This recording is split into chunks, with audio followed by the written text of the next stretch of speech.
सो रोटी कपड़ा और मकान, जो मकान की ट्रू डेफिनेशन थी, ये पोस्ट कोविड आती हुई दिख रही है। तभी आप देख रहे हो कि आज की डेट पे हम 15 ईयर हाई सेल पे चल रहे हैं। 15 साल की हाईएस्ट सेल 2024 के फर्स्ट हाफ में हुई है, एंड आवर थिंकिंग इज कि second half will be equally vibrant.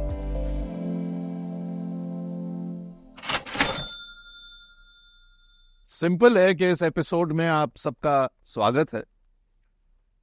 आज बात करेंगे रियल एस्टेट। हम भारतवासी बेहद पसंद करते हैं रियल एस्टेट।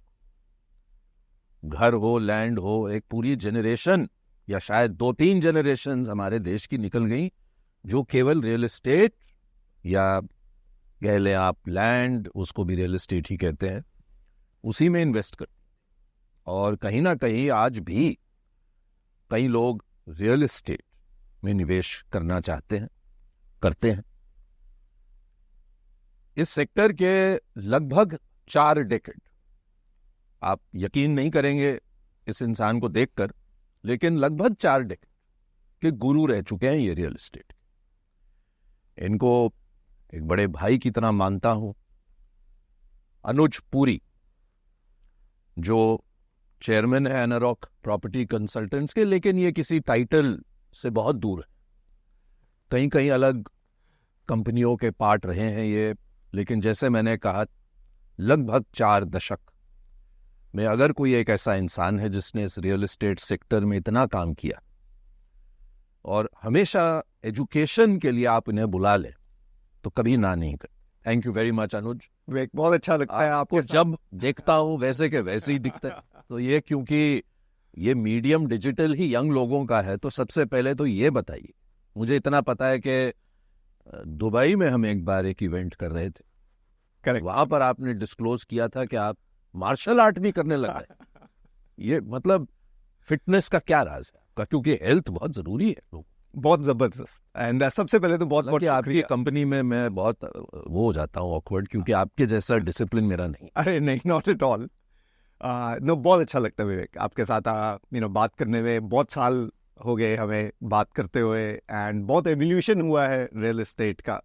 एंड जब हमने शुरू किया था बहुत साल पहले, जैसे आपने बोला 3-4 डिकेड पहले, उस टाइम पे रियल एस्टेट ऐसा होता था कि अगर आप किसी डेवलपर से हाथ में ला लें तो फिर अपनी उंगलियां चेक करें तो 4 ही रह जाती थी वहां पे। तो इसलिए फिर आपको बड़ा फिट रहना पड़ता था।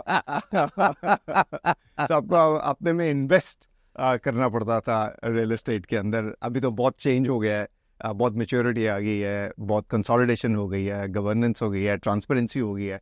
बट उस टाइम पे बहुत डिफरेंट होता था रियल एस्टेट का। मेरे को याद है जब मैं ग्रोइंग ईयर्स में थे तो दिल्ली में रहता था वहाँ पे। तो आई रिमेम्बर के वहाँ पे एक डेवलपर था, एंड उसने ऑफिस की बिल्डिंग बनाई थी कनॉट प्लेस के अंदर। And my parents had invested money, एक ब्रोकर था, उसने उनके थ्रू इन्वेस्ट करा दिया था। एंड जब पोजेशन की बारी आई तो उन्होंने डिस्कवर किया कि वो वाला जो ऑफिस था वो 4-4, 5-5 आदमियों को बेचा हुआ था। वो एक्चुअली आज भी बिल्डिंग वैसे की वैसी खड़ी हुई है, स्किपर टावर्स करके उसको बोला जाता है वहाँ पे। तो उस टाइम पे था कि जो ज्यादा स्ट्रॉन्ग था ना, उसने पोजेशन ले लिया। जो वो पिक्चर में दिखाया था, घोंसला का घोंसला, वो सच्चाई थी बिल्कुल। मैं तो अपने पे जो बीती हुई है, I must have been in class 7, 8, 9. So I remember at that time, a few lakh rupees would have meant crores now. That जो मेरे पेरेंट्स ने इन्वेस्ट किए थे। और मैं तो एग्जांपल देके आपको बता रहा हूँ कि आज भी वो बिल्डिंग वैसे खड़ी हुई है, उसका कुछ नतीजा ही नहीं आया। बट उसके अंदर यही हुआ कि जो लोग थे जिनकी ज़्यादा स्ट्रेंथ थी वो घुस गए, उन्होंने ऑक्यूपाई कर लिया। फिर एंड में सुप्रीम कोर्ट तक वो मैटर गया, एंड अभी भी वो अनरिजॉल्व्ड ही है। पर वैसा माहौल था कि डेवलपर ओपनली एक एक चीज को 4-4, 5-5, 6-6 आदमियों को बेच देता था, नोइंगली कि मेरे को कोई भी कुछ नहीं कह सकता। अनुज, आपकी ना एक खासियत है जो मैंने कभी पूछी नहीं आपसे, आज पूछता हूं। जब हमारी बातचीत शुरू हुई, जब मैंने आपके इंटरव्यू करना शुरू किया, तब जो रियल एस्टेट मार्केट है एक बहुत ही अच्छे बूम फेज से निकल के बेयर में चली गई थी, और काफी समय तक रही है, राइट। लेकिन मुझे याद है कि हमने इतने इवेंट किए, इतने पैनल डिस्कशन किए, इतने शोज किए, हर बार आप हंसते हुए आते थे, जैसे कि पता नहीं मतलब कल मार्केट बूम हो जाएगी। आज तो बूम में है, उसकी बात करूंगा मैं, लेकिन तब भी बेयर में भी आप के चेहरे पे शिकंज नहीं होती थी। तो ये कहाँ से सीखा आपने? सो विवेक ऐसे नहीं है, हर मार्केट के अंदर आप हर बार कहते थे नहीं it will pick up, it will pick up, it will pick up, और हो गई पिकअप। और मैं बोलता हूँ विवेक, हर मार्केट के अंदर अपॉर्चुनिटीज होती हैं। बेयर मार्केट में अपनी अपॉर्चुनिटीज हैं, बुल मार्केट में अपनी अपॉर्चुनिटीज हैं। ऐसे नहीं है कि बेयर मार्केट हुआ तो पूरा स्टैंड स्टिल हो गया, उसके अंदर भी तो ट्रेड चल रही है, उसके अंदर भी तो इवेंट्स हो रहे हैं, उसके अंदर भी बिजनेस हो रहे हैं, उसमें डिफरेंट प्रकार की आपको अपॉर्चुनिटीज मिलती हैं। लग्जरी आ गया, फिर कमर्शियल, देखो कमर्शियल आ गया, कमर्शियल आ गया उस टाइम पे, फिर उसके बाद वेयर हाउसिंग हो गया या इंडस्ट्रियल हो गया या डेटा सेंटर हो गए, तो कहीं और रूप ले लेता है उसका। अगर आप सोचो कि यही रास्ता है और वो रास्ता बंद हो जाए तो ऐसे लगता है कि ये तो मार्केट ही बिल्कुल खत्म हो गया, बट वो पानी के जैसे है। अगर आपने रास्ता यहां से बंद किया तो वो कहीं ना कहीं और रास्ता ढूंढेगा। So as long as you are following it and आप मार्केट की पल्स रख रहे हो तो आपको हमेशा अपॉर्चुनिटी दिखेगी। हमेशा अपॉर्चुनिटी दिखेगी तो आप हंसते ही रहोगे, बिकॉज आपको मालूम है उसमें अपॉर्चुनिटी है। आजकल बात होती है अनुज फाइनेंशियलाइजेशन की, कि लोग मार्केट लिंक्ड जैसे हो गई आपकी इक्विटी, म्यूचुअल फंड्स के जरिए, डेट, आईपीओ, इस सब में अब अधिकतर पैसा डाल रहे हैं और फिजिकल एसेट्स में कम डाल। करेक्ट।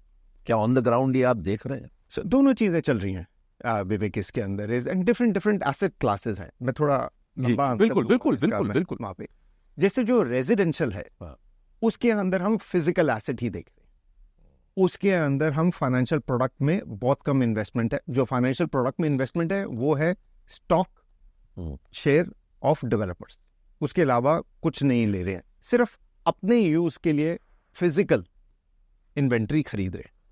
अब आप ऑफिस पे आ जाए, ऑफिस के अंदर आपको 3 टाइप के यूजर्स, बायर्स मिल रहे हैं। एक जो अपना ऑफिस खरीदना चाहते हैं, एंड यूजर। एक वो के भाड़े पे लगा हुआ है ये office and they want to buy it as a physical asset for rental income. तो बड़े बड़े जो अल्ट्रा हाई नेटवर्थ इंडिविजुअल्स हैं, फैमिली ऑफिसेज हैं, इंस्टीट्यूशनल इन्वेस्टर्स हैं, प्राइवेट इक्विटी है, ब्लैकस्टोन है, ब्रुकफील्ड है, जीआईसी है, कैनेडियन पेंशन फंड्स हैं, Abu Dhabi investment authority type जो लार्ज इन्वेस्टर्स हैं, वो क्या कर रहे हैं, फिजिकल एसेट्स को खरीद रहे हैं, ऑफिस को खरीद रहे हैं। और वो भाड़े पे लगा हुआ ऑफिस है, आपने खरीद लिया डेवलपर से वो ऑफिस, उसका जितना भाड़ा है हर मंथ अब मेरे को एज एन इन्वेस्टर आएगा। सो सेकेंड टाइप वो है। थर्ड टाइप है जिसके अंदर रीट है, रियल एस्टेट इन्वेस्टमेंट ट्रस्ट। ये एक नया प्रोडक्ट है, 4-5 साल हुए हैं इसको आए हुए। आई थिंक 2018 में आया था, towards the end of that is. तो इसके अंदर ये प्रोडक्ट बड़ा जबरदस्त एक प्रोडक्ट है जो quasi sort of debt equity kind है, स्टॉक मार्केट पे ट्रेडेड है। आप खरीद सकते हैं इसको, 1 यूनिट खरीद सकते हैं, 2 यूनिट खरीद सकते हैं इसके अंदर इस। बट इसमें होता क्या है, जैसे जो बड़ी बड़ी इंस्टीट्यूशंस है एक पूरी बिल्डिंग खरीद लेती हैं या सेवरल बिल्डिंग्स खरीद लेती हैं और उसको स्टॉक मार्केट के ऊपर लिस्ट कर देती हैं। उन बिल्डिंग्स में आप 1 यूनिट खरीद सकते हो, 2 यूनिट मतलब 2 शेयर्स खरीद सकते हो, या 5 शेयर या 10 शेयर्स आप खरीद सकते हो। उसका प्रोपोर्शनेट आपको जो रेंट आएगा वो आपको हर क्वार्टर एज डिविडेंड फॉर्म के अंदर आपको मिलता रहता है। सो आपका क्वेश्चन था कि सारे आज की डेट में फाइनेंशियल प्रोडक्ट की तरफ मूव हो गए, फिजिकल नहीं खरीद रहे।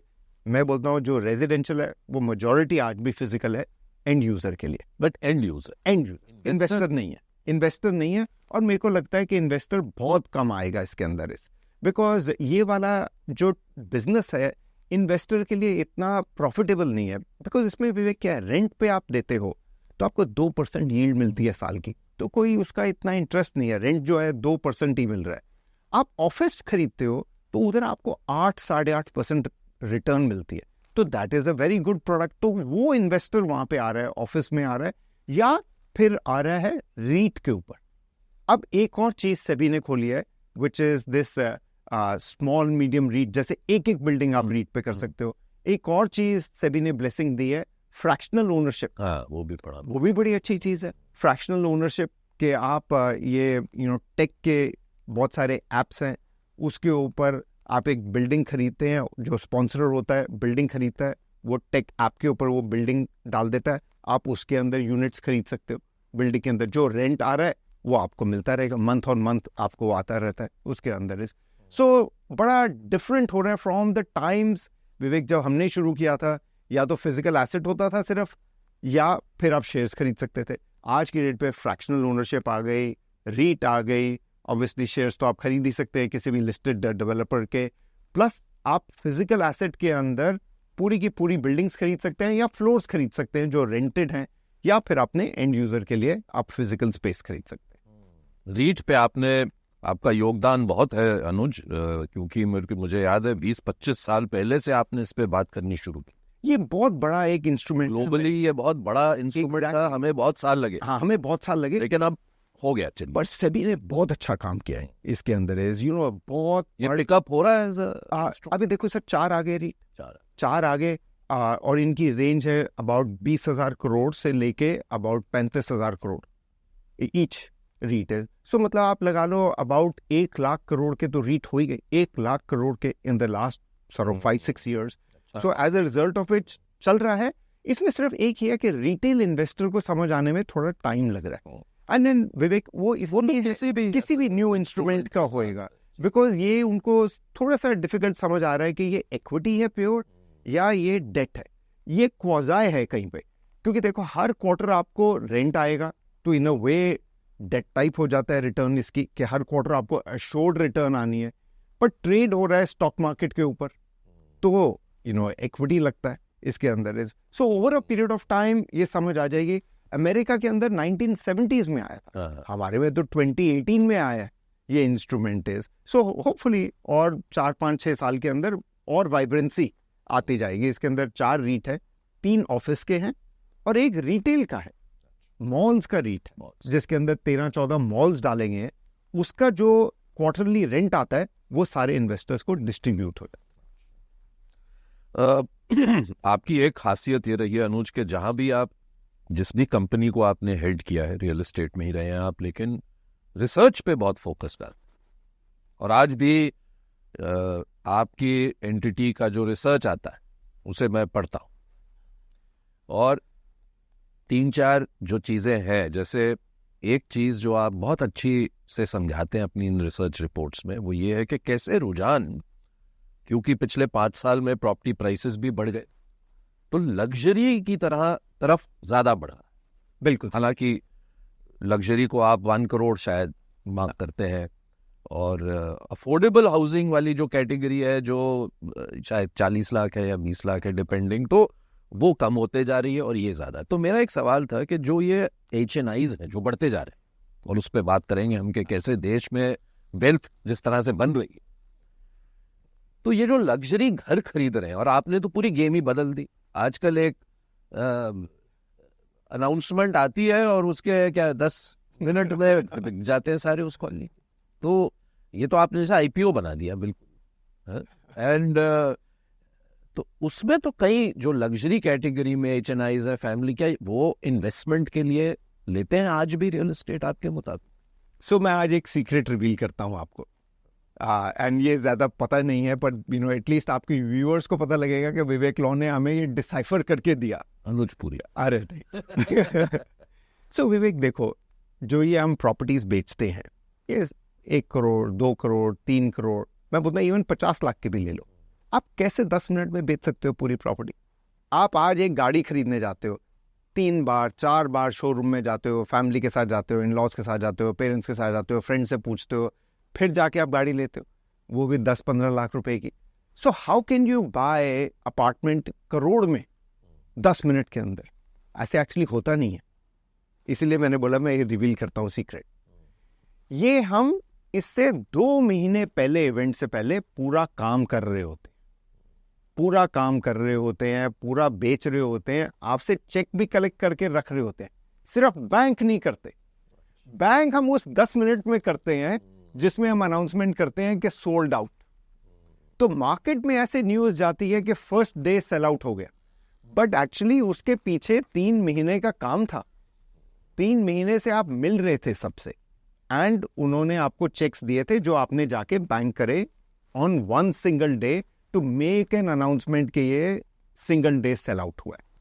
आपका क्वेश्चन है कि पीपल इन लग्जरी इन्वेस्ट के लिए ले रहे हैं, स्पेकुलेशन के लिए ले रहे हैं। प्रॉपर्टीज की बात कर रहा हूँ, जैसे आपने मुझे कहा था एक प्रॉपर्टी आपने डीएलएफ की थी, जो $1 बिलियन की सेल थी। अब हम इक्विटी में ये फिगर यूज करते हैं, लेकिन रियल एस्टेट में ऐसा नहीं कहते कि देखिए एक बिल्डिंग, एक कॉलोनी बिकी $1 बिलियन।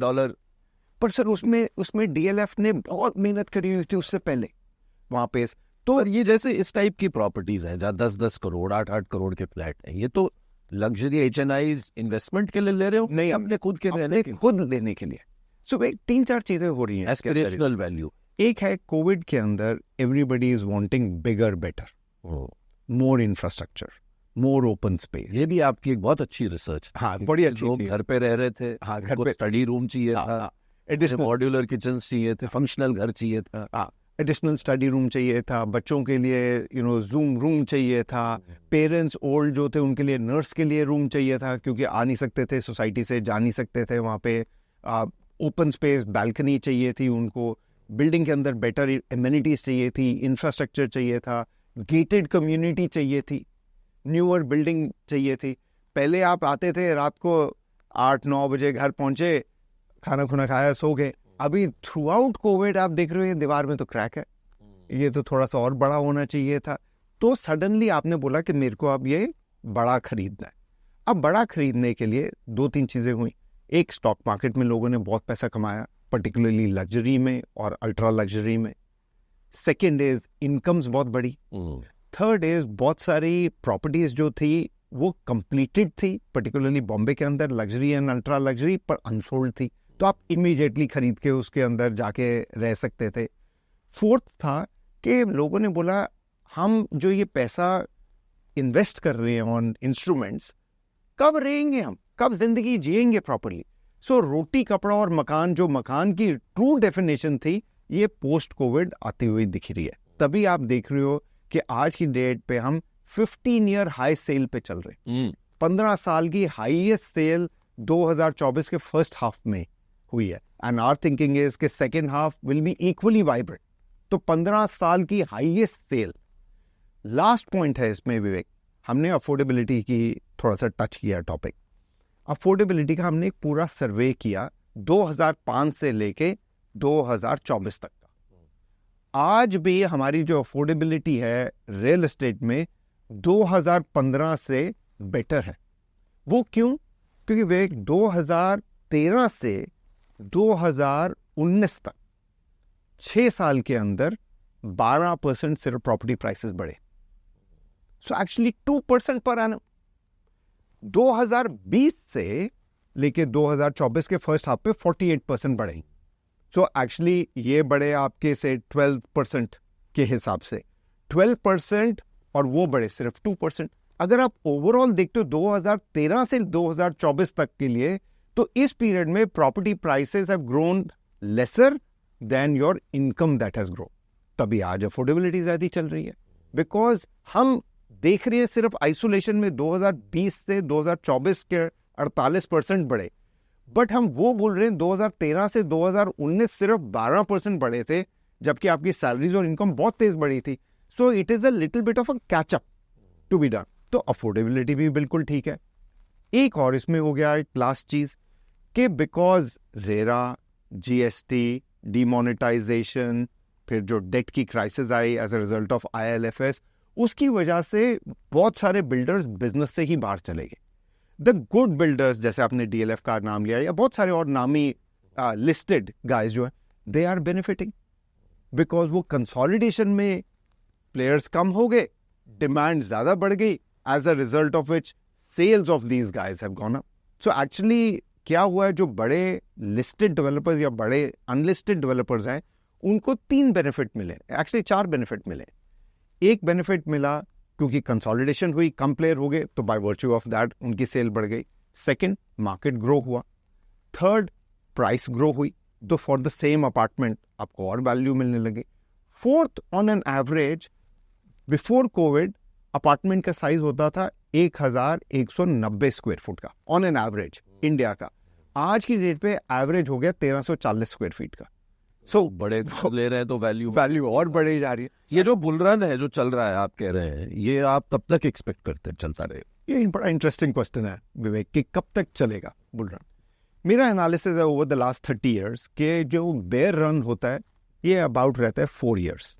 ऑल्दो लास्ट वाला तो ज्यादा था, ऑल्दो लास्ट वाला ज्यादा था, 2013 से 2019 तक था, 6 साल का था। यूजली 4 साल रहता है। जो बुल रन रहता है वो रहता है अबाउट 6 to 7 इयर्स का। तो उसमें 4-5 साल तो हो गए। तो हमारे अबाउट 3.5 साल हुए हैं।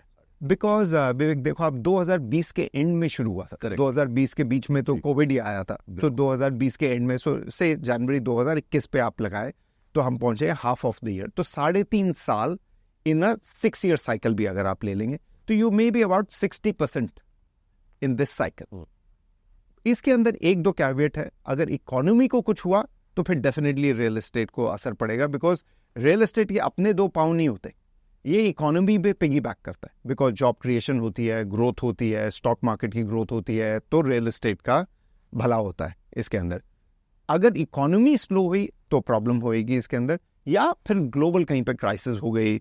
इस टाइम पे बहुत सारी स्कर्मिशेस चल रही हैं ग्लोबली। अगर वो स्कर्मिशेस ओवरस्पिल होके कहीं पे full blown war type situation हो जाए, विच आई डोंट थिंक सो होएगा, बट अगर हुई तो जाके फिर इफेक्ट पहुंचेगा। अदरवाइज मेरे को लगता है कि हम 3.5 years in the cycle of a 6-year growth. अनुज, जो नई जनरेशन है जेनजी जिसे कहते हैं, उसके लिए बारे में कहते हैं कि ये लोग रेंट प्रेफर करते हैं ना कि खरीदना, ये जनरेशन। और उतनी ये अट्रैक्टेड नहीं है वो, क्योंकि मोबाइल जनरेशन है, मूव करती है। तो ये भी डिबेट एक आती रहती है जो बहुत पुरानी डिबेट है, मैं भी आपसे पूछता रहा हूँ बहुत सालों से, lease versus buy, lease versus buy, कि लीज करें क्या बाय करें। तो पहली बात, क्या, क्योंकि आप ग्राउंड पे हैं, आप एक्चुअली बेचते हैं, तो क्या ये सही है कि जो यंग लोग हैं वो नहीं है बायर्स, थोड़े जो ओल्डर जनरेशन है वो खरीद रही है? क्या ये सही है? पहली बात। दूसरी बात, आपके मुताबिक जो आज के हालात हैं, अगले 4-5 साल के हालात होने वाले, क्योंकि रेंटल्स भी बढ़े हैं और बहुत तेजी से बढ़े हैं पिछले 3-4 साल में आपके रिसर्च के मुताबिक, तो ये इस फ्रंट पे आपकी क्या राय?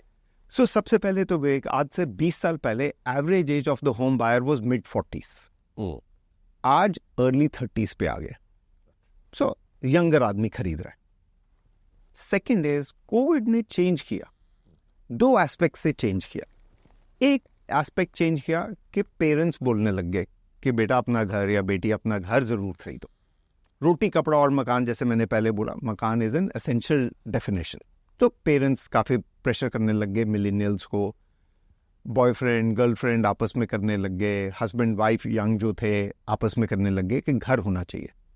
Second is Vivek, very unfortunate, particularly in cities like I would say Poona, Bombay, Bangalore, जो सोसाइटीज थी ना थ्रू कोविड, उन्होंने डिफ्रेंशिएट करने लग गए कि अगर आप अपार्टमेंट ओनर हो तो लीनियंट रूल्स हैं आपके ऊपर। आप अपना गेस्ट बुला सकते हो, पेरेंट्स बुला सकते हो, डोमेस्टिक हेल्प बुला सकते हो, फ्रेंड्स को बुला सकते हो। अगर आप टेनेंट हो उसी बिल्डिंग में तो आप किसी को नहीं बुला सकते, बिकॉज आप इररिस्पॉन्सिबल हो, बिकॉज आप तो यहां से छोड़ के चले जाओगे। आपको कोविड आपने बताया नहीं, आपके दोस्त आए उनको कोविड था, डोमेस्टिक हेल्प कोई बाहर से आई आपकी कोविड था, तो आपने सोसाइटी को इन्फॉर्म ही नहीं किया, क्योंकि आप तो इधर रहोगे ही नहीं।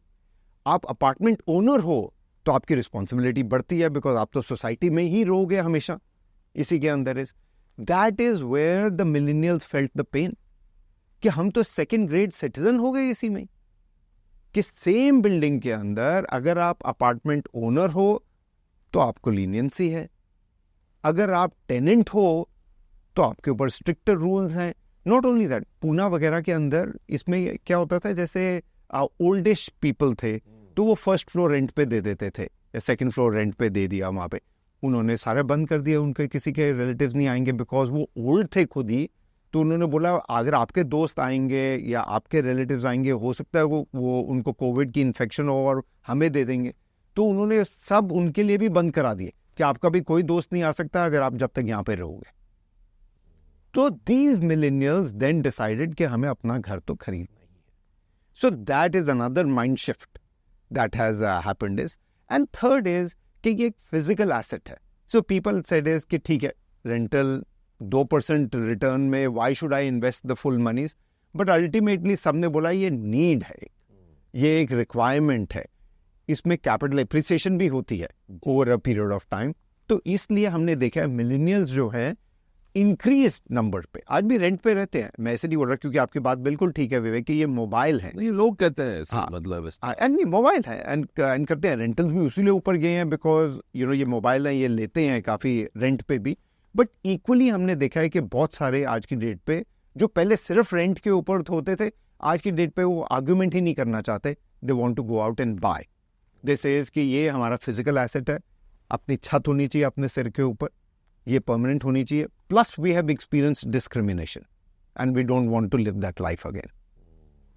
मुझे याद है अनुज, जब भी हम मिलते थे आप पूछते थे प्रॉपर्टी ले ली विवेक, फिर फाइनली आप अखार के आपने पूछना ही बंद कर दिया.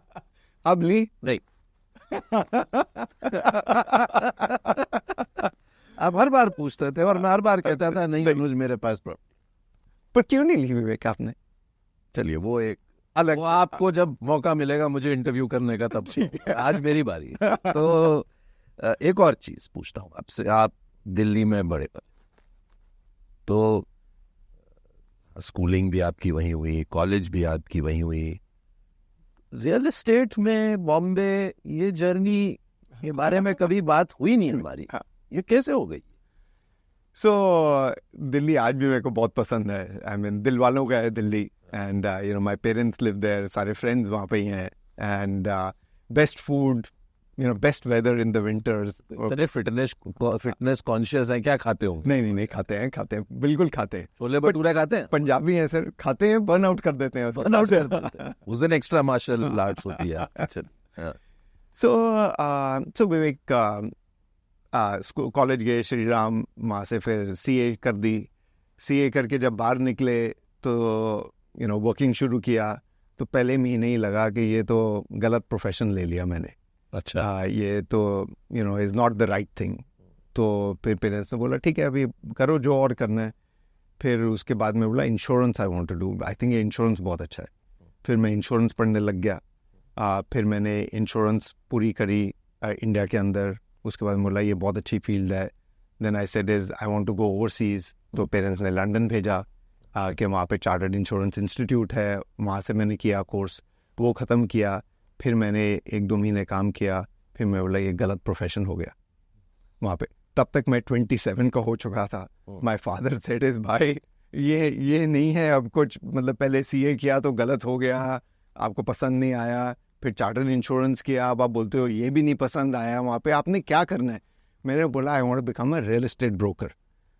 उन्होंने बोला बहुत इतना पढ़ लिख के तो 10वीं में ही तेरे को कर लेनी चाहिए थी ये, बिकॉज रियल एस्टेट ब्रोकर के लिए तो इतनी पढ़ाई चाहिए ही नहीं है. जनरेशन में चार्टर्ड अकाउंटेंट बनना बड़ी बात थी. तो वो गलत नहीं थे. वो गलत नहीं थे. उन्होंने बोला इतना किया, फिर आप ओवरसीज गए, वहाँ पे पढ़े लिखे, और अगर आपको रियल एस्टेट ब्रोकिंग ही करनी है. आई सेड ये एक प्रोफेशन है जो एट सम स्टेज कॉर्पोरेट हो जाएगा. क्योंकि मैं जब लंदन में था तो मैंने ऐसे कॉर्पोरेट हाउसेस देखे जो ब्रोकिंग करती थी, जिनको इंटरनेशनल प्रॉपर्टी कंसल्टेंट्स बोलते थे. So I said I want to become that. बड़े साल तक Vivek my parents never told any of the relative. एक स्टिग्मा होता था रियल एस्टेट ब्रोकिंग, तो वो यही बोलते थे कि फाइनेंशियल एडवाइजर है एंड वेल्थ मैनेजर है. So those were better words than real estate broking is. But I knew कि ये रियल एस्टेट जो ब्रोकिंग है, गिवन हाउ यूरोप में आप देखते थे या यूएस के अंदर देखते थे, बहुत लार्ज कॉर्पोरेट्स थे, ये कभी हो ही जाएगा. Which is what happened in the late 90s. ये ऑर्गेनाइज होना शुरू हो गया. पहले ये सिर्फ ऑफिसेज के लिए ऑर्गेनाइज हुआ. Then all the international property consultants started to come इन.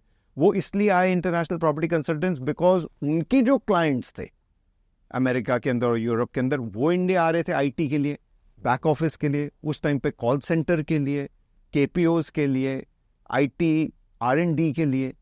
तो वो ये प्रॉपर्टी कंसल्टेंट्स को अपने साथ लेके आ रहे थे कि आप हमें हेल्प करो जगह ढूंढने के लिए. तो वो सारा दौर हुआ, पूरा चला अबाउट 20 साल के करीब. देन जब रेरा आने की बात हो रही थी 2014 में, 2013 के अंदर, आई सेड इज अब ये रेजिडेंशियल की बारी आएगी, ये भी कॉर्पोरेटाइज होगा, क्योंकि जिस टाइम पे रेरा आएगा उस टाइम पे ये इंस्टीट्यूशनलाइज होने लग जाएगा। तब तक पूरा ऑफिस का इंस्टीट्यूशनल कॉर्पोरेट हो गया था। अब 2014 से हमने देखा है रियल एस्टेट रेजिडेंशियल का ये पूरा कॉर्पोरेटाइज होना शुरू हो गया, ये पूरा इंस्टीट्यूशनल होने लग गया। एंड आप देखोगे और ये बढ़ता जाएगा। अभी जैसे महाराष्ट्र रेरा बड़ा प्रोग्रेसिव है।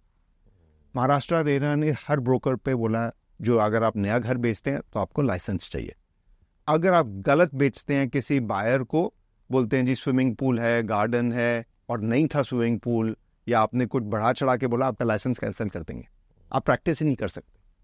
फिर उन्होंने बोला अब इसमें हर ब्रोकर को लाइसेंस रिन्यू अगर करना है तो एग्जाम पास करना पड़ेगा। Every real estate broker who selling new properties has to now necessarily pass an exam. तो ये बहुत अब इंस्टीट्यूशनलाइज बनता जा रहा है business. That is where I said is के I can make an mark. मैं बैंकिंग में नहीं कर सकता, बहुत 50 साल 100 साल से चल रहा है, FMCG नहीं कर सकता, IT मैंने टेक पढ़ा नहीं है, इंश्योरेंस मैंने करी थोड़ी सी देखी, बट आई सेड इज इसके अंदर कोई इम्पैक्ट नहीं छोड़ सकता मैं। ये बहुत एस्टैब्लिश्ड बिजनेसेस हैं। रियल एस्टेट में मेरे को ऐसे लगा कि you can make a meaningful impact, particularly broking के अंदर, कि इसके अंदर अभी कोई है नहीं, एंड कोई एक अपना मार्क आप छोड़ के जा सकते हो, कोई एक पाथ बना सकते हो, कोई एक अपॉर्चुनिटी ऐसी है जो न्यू है, जिसने किसी ने एक्सप्लोर नहीं करी है। इसलिए मैं रियल एस्टेट ब्रोकिंग के अंदर आया। आप हार्ड वर्किंग है, हम्बल है, और एक पेशेंट इंसान, क्योंकि जो आपने कहा ये सारी चीज़ें 10, 15, 20 साल में डेवलप होती हैं, जो पेशेंस कई लोगों में नहीं होती एंटरप्रेन्योर्स। ये किससे सीखा? सबसे ज्यादा किसने आपको प्रेरित किया लाइफ?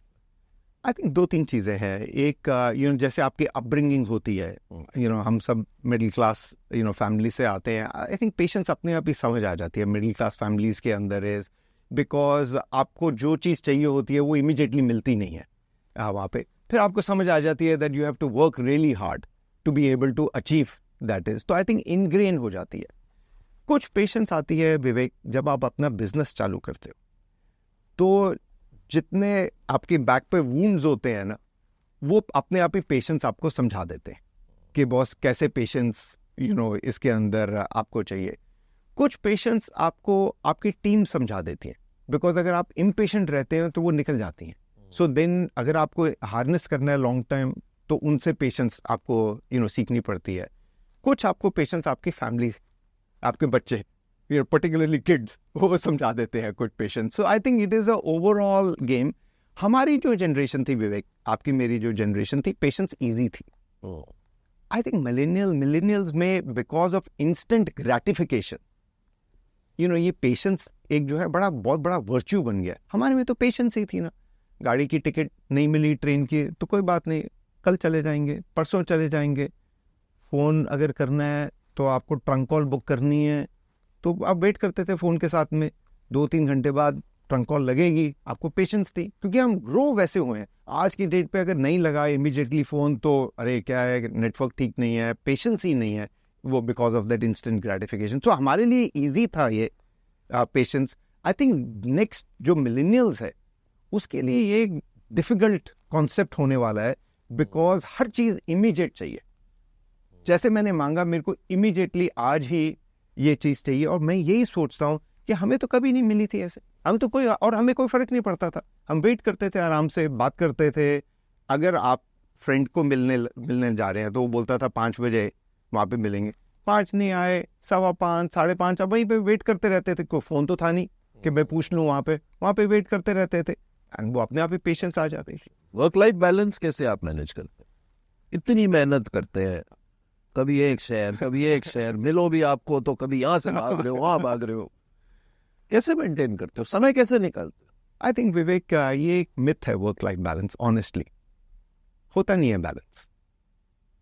ये आप समय निकालते हो ना, आप अपनी हेल्थ का, फिटनेस का इतना ख्याल रखते हैं, हॉलीडेज पे जाते हैं, इतना आप इतने सोशली, क्योंकि आपका बिजनेस ऐसा है, आप मतलब इतने लोगों से मिलते हैं, ये सब भी के लिए समय निकालना पड़ता है। हाँ, निकालना पड़ता है, बिल्कुल, एब्सोल्युटली।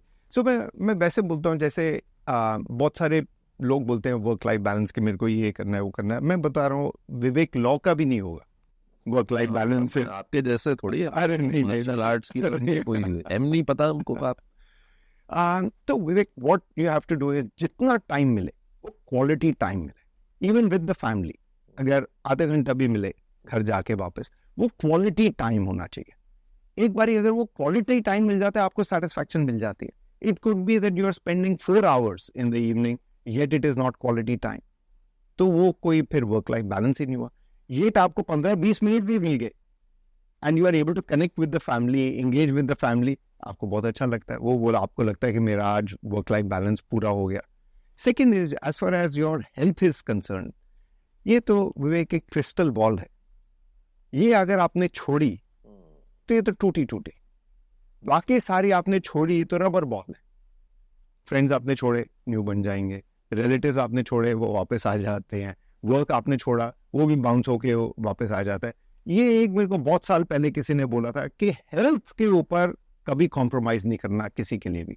तो वो मैं इररिस्पेक्टिव, वो मैं सुबह उठ के I will just make sure, मेरा एक वो डिस्ट्रेस का वे भी है, यू नो, फिट आउट करना, एक्सरसाइज करना। तो एक रिजिम टाइप ये बन गया है, जिसके अंदर you are able to bring your wholesomeness to work, and yet जब आप शाम को, रात को घर वापस जाते हो, you are able to engage with the family, spend whatever time is left, and then सुबह जल्दी उठ के, वो मेरा अपना टाइम है। That I then do what I want to do to make sure कि मैं डिस्ट्रेस हो जाऊं from the previous day and अपने आप को प्रिपेयर करूं फॉर द करंट डे।